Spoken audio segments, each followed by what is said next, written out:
Chào, and welcome back to the deep dive. Today we're diving into something really fascinating. It's a topic that, based on your feedback, comes up a lot. It's requested often, maybe feared a little too, but it's definitely rewarding for expats here in Vietnam. We're talking about learning Vietnamese. Now, for some, it might feel like trying to climb this huge linguistic mountain, you know? But what if we told you it's actually your most direct path to unlocking a whole new level of cultural connection. Okay, let's unpack this and find those hidden shortcuts. Yeah, that's exactly our mission for this deep dive. We're going to pull out the simple, smart, and honestly stress-free strategies from the sources you shared. And this isn't just for someone who just landed in Hanoi last week and is looking for their first Xin Chao. Right. It's also for those folks who've been here for years, maybe still, accidentally mix up un phu, which is to eat pho, obviously. The good stuff. The good stuff. Yeah. With undo, which means to eat badly or tasteless food. Ouch. Yeah, don't want that mix up. Definitely not. So our aim here is really to cut through all the noise and just highlight what's most important, what's actionable from these insights on, getting a handle on Vietnamese. I think for a lot of people, the first thing that pops into their head when you mention Vietnamese is tones. How many are there? 6, 7? And wow, people speak so fast. Yeah. It definitely has this reputation, maybe rightly so, for being one of the trickier languages for, say, English speakers. So given those challenges, the tones, the unique vowel sounds, those lightning fast conversations you hear on the street, what do the sources actually say about why bother? Why put in the effort? Here's where it gets really interesting. That's a great question. And what's really fascinating is how the sources frame the answers. They're not just abstract reasons. They're really compelling practical benefits, things that genuinely enhance your daily life here. It goes beyond just, academic interest to actual real-world impact. So the first one, maybe the most immediate, is just daily survival. Imagine stepping out, ordering your coffee, navigating a busy market, haggling a little, or, confidently getting directions without waving your hands around or pointing frantically. Yeah, without the charades. Exactly. It just gives you this immediate sense of agency, of confidence in those everyday situations. So it's not just about making things easier. It's about cutting down on that daily friction, maybe even the stress. Precisely. But the sources push it further than just convenience. They talk about something much deeper, genuine connection. They really highlight that Vietnamese people almost universally respond with this incredible warmth, this openness when you just try to speak their language. It's like a key, really. It unlocks relationships faster than almost anything else. It immediately shows respect for their culture, their heritage. Even a simple common, thank you, if you say it with a bit of care, it doesn't just mean thanks. It communicates this deeper appreciation. And that often leads to genuine smiles, better service, just a noticeable shift in how you're treated. It's seen as honoring their identity, not just a transaction. That's a really powerful point. It's not just being polite. It's signaling, hey, I'm invested in your world a little bit. Exactly right. And for those maybe running businesses or offering services in Vietnam, the sources point to a really significant edge: better business. Speaking Vietnamese builds what they consistently call massive trust with locals. Wow, massive trust. Yeah. It signals you're committed long-term, that you understand the local context. It builds a bridge that's, frankly, probably more valuable than any big marketing campaign. When customers feel that immediate connection, that trust, it's a powerful way to stand out. So whether your goal is just navigating the city more easily or forging deeper friendships, or maybe growing your business, it's worth asking yourself, which of these benefits really hits home for you? Because that personal connection to the why, that's your strongest motivator. The benefits really are compelling, no doubt about it. But, okay, let's flip the coin. We know lots of foreigners arrive, super enthusiastic, ready to learn Vietnamese, but then they hit a wall. They get frustrated.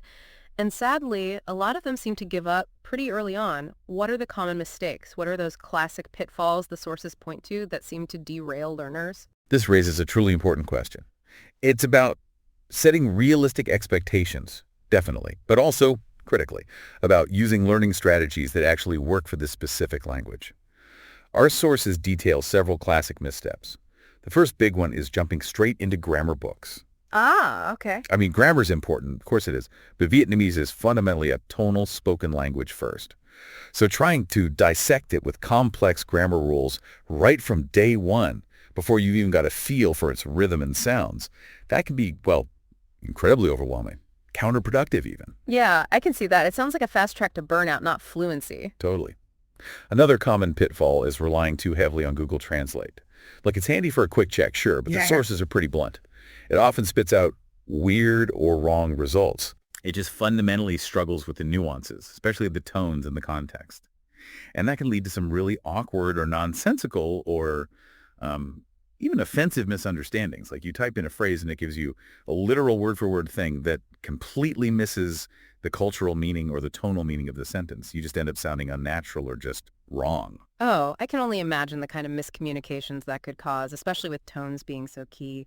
And speaking of tones, that Mar example you mentioned earlier from the sources, it's so vivid. Can you unpack that pitfall a bit more? The danger of not practicing tones enough? This is probably the most critical error, honestly. The sources really hammer this home. Neglecting tones isn't just about sounding a bit off, like having a foreign accent. It's about fundamentally messing up the basic building blocks of the language. In Northern Vietnamese, for example, that word ma, depending entirely on the tone you use, it can mean mom or ghost or horse, tomb, rice seedling, or even butt. Wow, that's a lot of meanings for one sound. It is. It's not just flavor. It's part of the word's actual identity. If you don't nail the tones, you're not just speaking with an accent. You might be saying a completely different word. It's like trying to build a house but getting the foundation totally wrong. You'll just constantly be fixing things instead of building upwards. It really, really drives home the tones really matter. That's such a good analogy. It's foundational, not just some optional extra you sprinkle on top. Precisely. And then finally, a really significant mistake, often linked to that frustration we talked about, is expecting fast results. Learning Vietnamese, like mastering any really complex skill, it just takes time. It takes patience, consistent effort. The sources use this fantastic analogy. It's a slow-cooked dish, not instant noodles. Huh, I like that. Right. You wouldn't expect to become a gourmet chef overnight, would you? And you're not going to become fluent in Vietnamese in, like, a few weeks. Just getting that mindset right, understanding it's a marathon, not a sprint that can save you so much frustration and wasted energy. Okay, so we've laid out the common traps to avoid. Now let's pivot. Let's get proactive. For someone who's maybe just starting out or perhaps wants to hit the reset button on learning Vietnamese, what does a practical step-by-step roadmap look like? What do the sources recommend for beginners? Yeah, the sources actually lay out a really clear and I think encouraging path. Step 1, learn survival phrases first.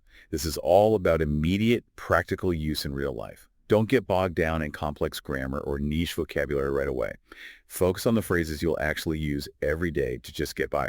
Think, tôi không nói tiếng Việt. Yeah. I don't speak Vietnamese. That's a super helpful, polite disclaimer. I totally know. Definitely. Or bao yu tien, how much? You're key to any market. Or even Ninh Yong Qua. So delicious. That's a guaranteed way to make any street food vendor smile. Always useful. Totally. And you can find great starting points for these on YouTube or through accessible apps. The sources mention things like LingQ, Pimsleur, or Vietnamese Pod 101. The goal here is just functional communication that makes an immediate difference in your day. That makes so much sense. It gives you those quick wins, builds confidence right from the start. It really does. Then, step 2. And honestly, this is non-negotiable.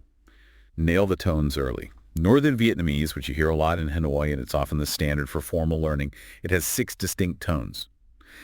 Getting them right, or at least reasonably right, from the beginning is so important because it stops you from embedding those bad habits that are just incredibly hard to unlearn later. Right. You don't want to practice the wrong thing. Exactly.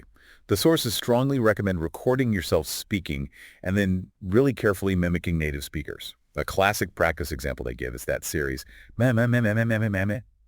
Just practice saying those over and over, focusing on the subtle pitch changes until you can both hear the difference and produce them consistently. It's not just about sounding good. It's fundamentally about being understood. Just hearing you list those 6 mas sounds really highlights how different they are and, yeah, how crucial that practice must be. Foundational, like you said. Absolutely. So once you've got a bit of a handle on those tones, step 3, listen every day.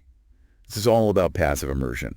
Put on some Vietnamese music while you're working, tune into TV shows, watch those street interview videos on YouTube. Even if you don't understand every single word at first, your brain starts soaking up the natural rhythms, the flow, the common phrases, the sound patterns. It's like you're building this auditory database in your subconscious, getting ready for when you start speaking more actively. And then that leads directly to step 4. Practice with real people. This is where the learning truly sparks to life. The sources really encourage just starting simple conversations. Chat with the Vietnamese staff at your local shop. Talk to your reverdy. Grab driver, the friendly barista at your usual coffee spot. The key insight here, repeated in the sources, is that Vietnamese people are usually incredibly friendly, super patient, and genuinely appreciate any effort you make, however small it seems. Don't wait until you feel ready, because you might never feel perfectly ready. Just start. That really does sound like building a solid linguistic house, doesn't it? Okay. Starting with that strong foundation, the survival phrases, tones, and then gradually adding the walls and the roof with listening and speaking practice, it makes the whole thing feel much more manageable, less intimidating somehow. That's a perfect way to put it. You're building a solid structure, piece by piece, making sure each layer is stable before you add the next. Wonderful. Okay, so now that we have that roadmap, that strategy, let's talk tools. Let's talk resources.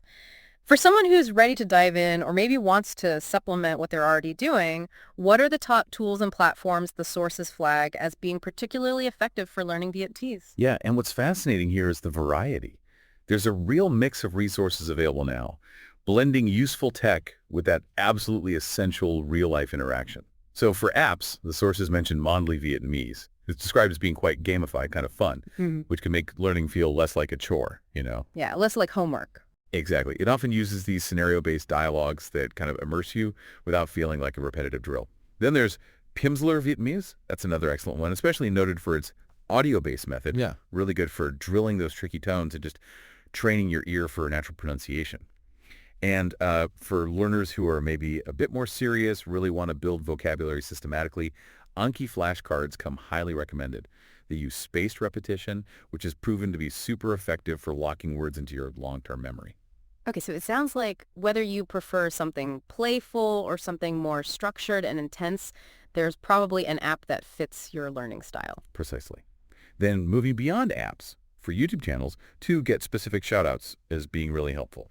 Learn Vietnamese with Annie apparently offers very clear, structured lessons, good for foundational stuff.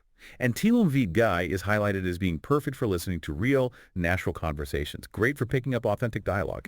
And it's definitely not just about screens. For offline resources, the sources really stress the huge value of hiring a tutor, maybe just once a week. That personalized feedback, someone guiding you specifically, it can accelerate your progress like nothing else. You can often find really good, reputable tutors through local Facebook expat groups, in Hanoi, Saigon, places like that. Ah, good idea. Yeah, and also joining free language exchange meetups in those cities. It's a fantastic, really low-pressure way to just practice speaking. Just search something like Language Exchange Vietnam on Facebook, and you'll likely find these quite active communities eager to connect and chat.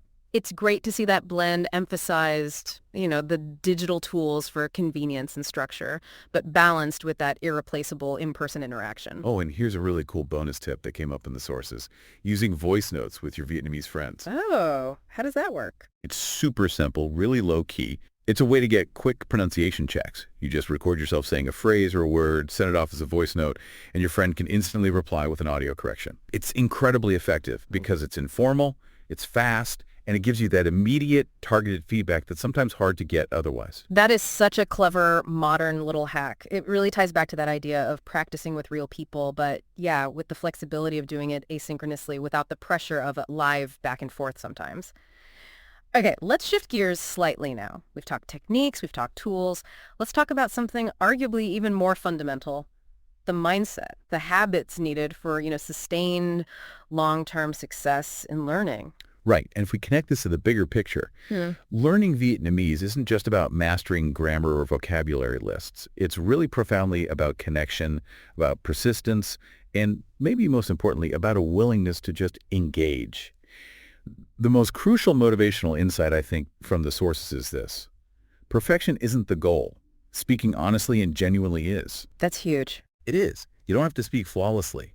The sources reiterate again and again, even a simple Xin Chào, delivered with a genuine smile, that can truly open doors. It creates these incredibly positive little interactions. It's the effort that resonates so deeply. That must be such a relief for many listeners to hear. That pressure to be perfect, it can be absolutely paralyzing, can it? It really can. And to keep that momentum going, to avoid burnout, the advice is consistently. Keep it simple and keep it consistent. Small, manageable habits, they are the absolute key to long-term success. Think about committing to, say, learning just one new word a day, or maybe practicing for just 5 minutes every morning while your coffee brews. And crucially, use what you learn in real life.